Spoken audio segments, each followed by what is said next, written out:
Esse vídeo aqui, ele surgiu de um texto que eu tava escrevendo. Vocês estão vendo aqui, eu tô até meio suado, eu tava fazendo esteira, caminhando.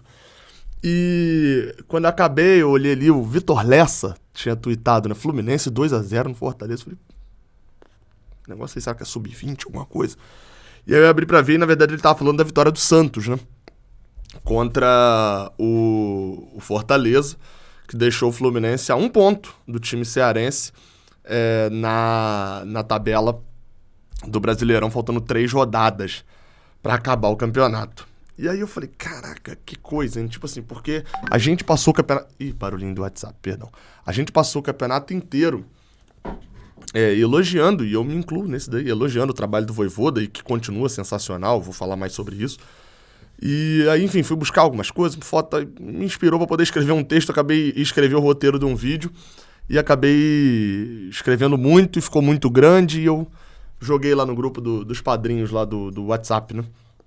E falei, cara, vou transformar isso aqui num vídeo agora eu escrevi e vou transformar num vídeo. É nítido que a montagem do elenco do Fluminense em 2021 teve muitos erros, né? Talvez para alguns vai tirar o muito, acho que fica aí a análise, né? Muito, mas enfim, teve erros. E as justificativas ou as desculpas vão ser, né, inúmeras. A gente vai ter aí um monte de justificativas. O período, o Campeonato Brasileiro acabou muito perto do início da outra temporada. O Fluminense não tinha tantos recursos. O mercado estava escasso, etc. Enfim. Mas o fato é que teve erros. Erros na concepção e erros nas escolhas.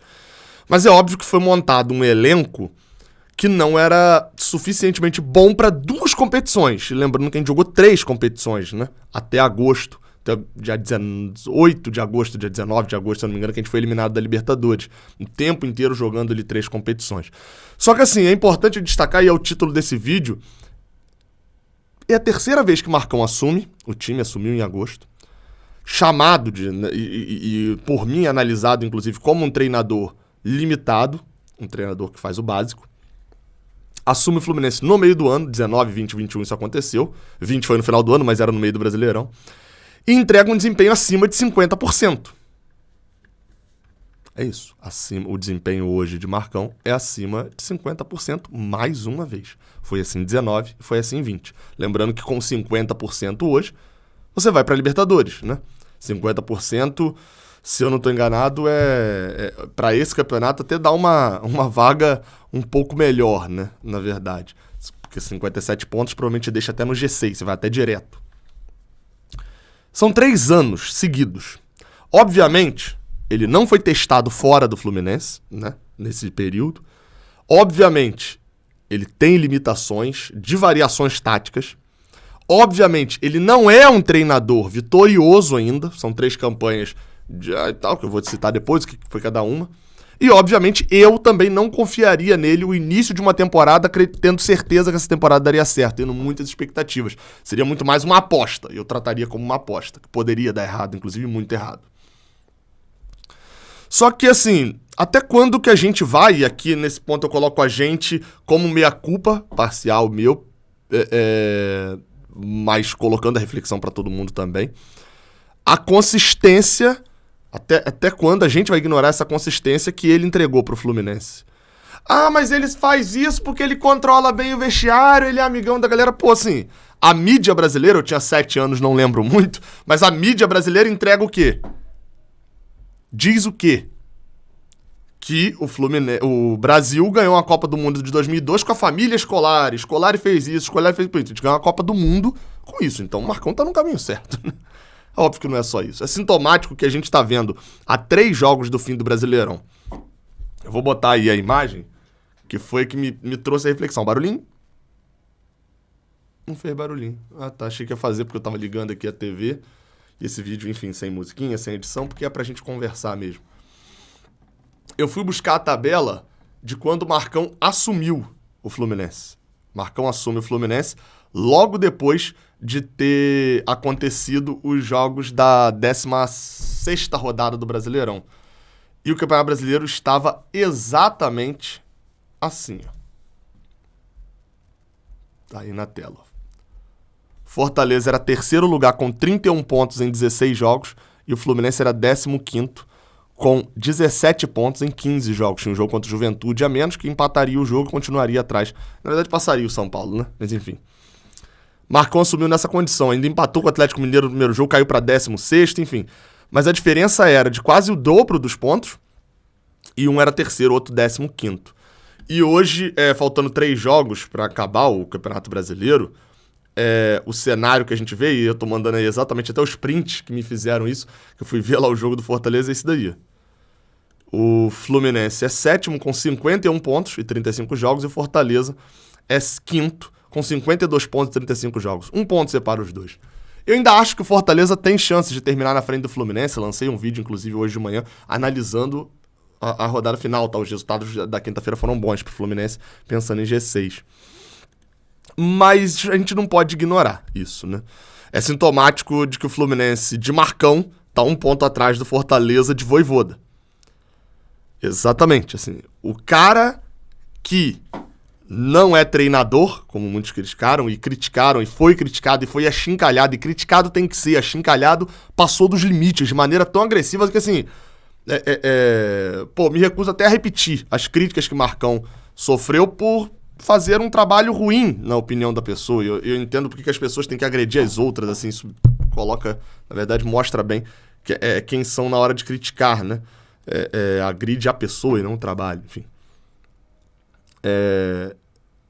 Mas Marcão pegou um time em 15º e na 35ª rodada, lembrando que tinha acabado de ser eliminado da Libertadores na eliminação traumática, que a gente tem relato de jogadores chorando de volta no voo, enfim, o grupo estava muito unido para aquilo.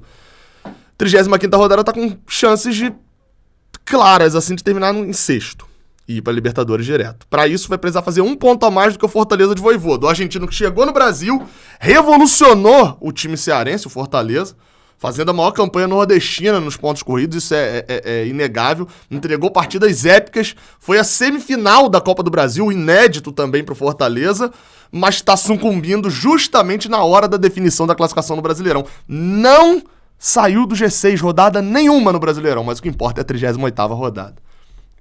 E a gente vai ver o que vai acontecer.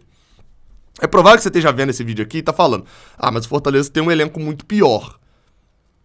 Eu não acho muito pior, acho pior do que o Fluminense, mais desequilibrado. Mas só que assim, julgando pelas notícias e pelas informações dadas pelos próprios presidentes, o Marcelo Paes e o Mário Bittencourt, a folha do Fortaleza é de 3.300.000 reais.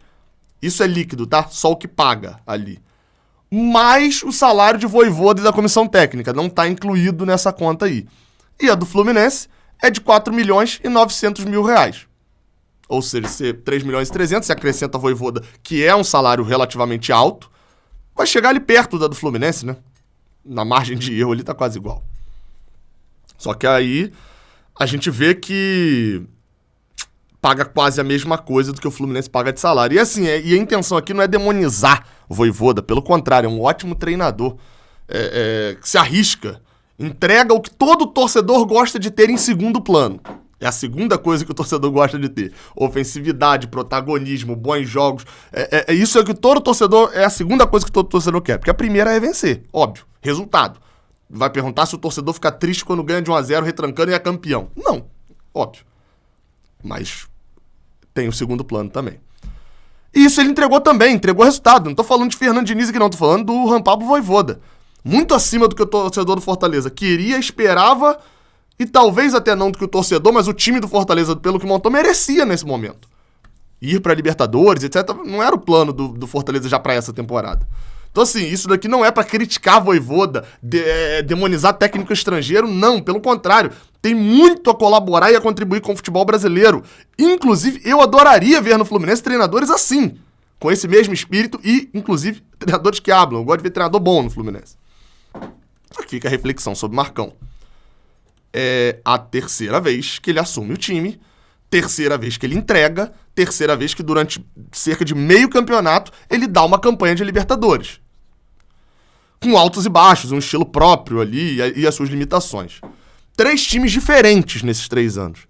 Mas engraçado que pra alguns, e eu tô falando aqui, novamente, pra mim também, pra vocês, o mérito nunca é dele. A gente tem que fazer essa reflexão, né? O mérito nunca é de Marcão. Quando ele assumiu em 2019, ele tava resgatando o que Fernando Diniz tinha feito, e não tinha tido tempo, não tinha dado certo, ele botou um volantezinho a mais e, nossa, sai do Z4 pra 12º. Quando o Odair largou o barco, saiu ali em 2020, e foi pra Arábia, era só dar continuidade ao que o Odair estava fazendo. Assim, o Odair já tinha feito tudo, o Marcão só assume e dá continuidade. Saiu de 8º, que era a posição real quando na rodada que o Odair... Lembrando, o Fluminense tinha jogos a mais e tal. Ele era 8º naquela rodada que o Odair sai e chega em 5º, colado no 4º lugar. Agora, quando o Roger foi demitido em 2021... Tá bem claro agora, né? Marcão tá aí, ó. Porque, pô, Roger não deixou nada, ele que é um pau mandado vai fracassar. 15º, G8 e ainda pode estar buscando o G6.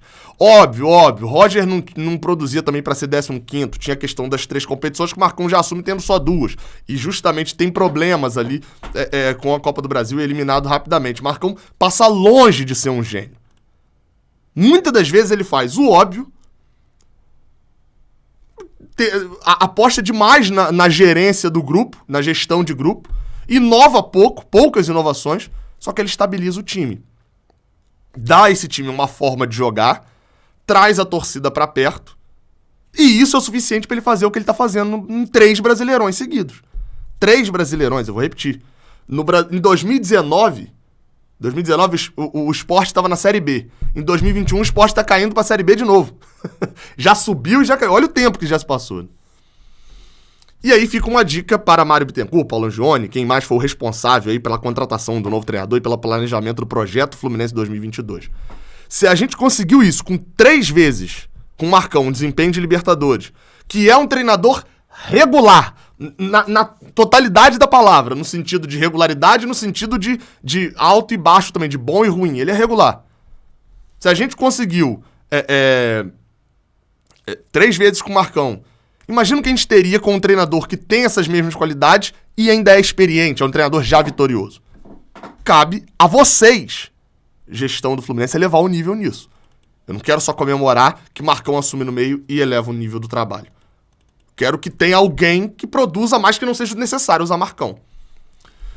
Se o desejo da gestão do Fluminense não é ter um Vojvoda, e não é porque Mário Bittencourt falou isso pra mim e pro Vilela lá na reunião lá no CT, não é ter um treinador que joga e deixa jogar, que vai propor jogo, que é instável, e a instabilidade é capaz de produzir grandes jogos. Seja grandes jogos positivos, goleando, seja grandes jogos negativos, sendo goleado. Não é essa a vontade da gestão do Fluminense. Que traga um treinador que tenha confiança de todo mundo. E se a gente não tiver isso, Marcão vai estar lá de novo. Esperando mais uma vez a queda de um treinador para assumir o Fluminense, estabilizar, competir, ganhar, perder, formar uma forma de jogar, achar uma forma de jogar, estabilizar o time dentro dessa forma de jogar e entregar resultado. Tudo isso enquanto uma parte da claque que tem, que ganha, né, e procura sempre algo, se não for o que eu quero, eu critico, vai repetir as mesmas críticas vazias. Marcão não é treinador, Marcão não é isso, Marcão é aquilo. Né? Enquanto isso, Marcão pontua no Brasileirão. Esse é o cenário, vamos para mais uma Libertadores e vamos para mais uma campanha, mais um desempenho de Libertadores. Marcão pode perder esses 3 jogos agora, tá? Bahia, Atlético Mineiro e Chapecoense. Pode, inclusive, enfim, pode perder. Isso acontece, futebol é o nome disso. O Vojvoda tá aí, uma sequência de derrotas. Pode ganhar as 3 agora que faltam, inclusive, e, nossa, voar no Brasileirão. Mas a gente precisa provocar essa reflexão na gente.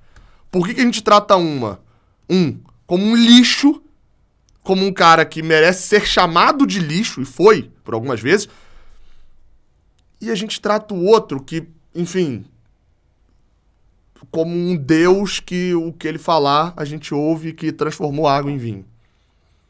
A gente precisa refletir um pouco. Esse vídeo é só reflexão. Valeu.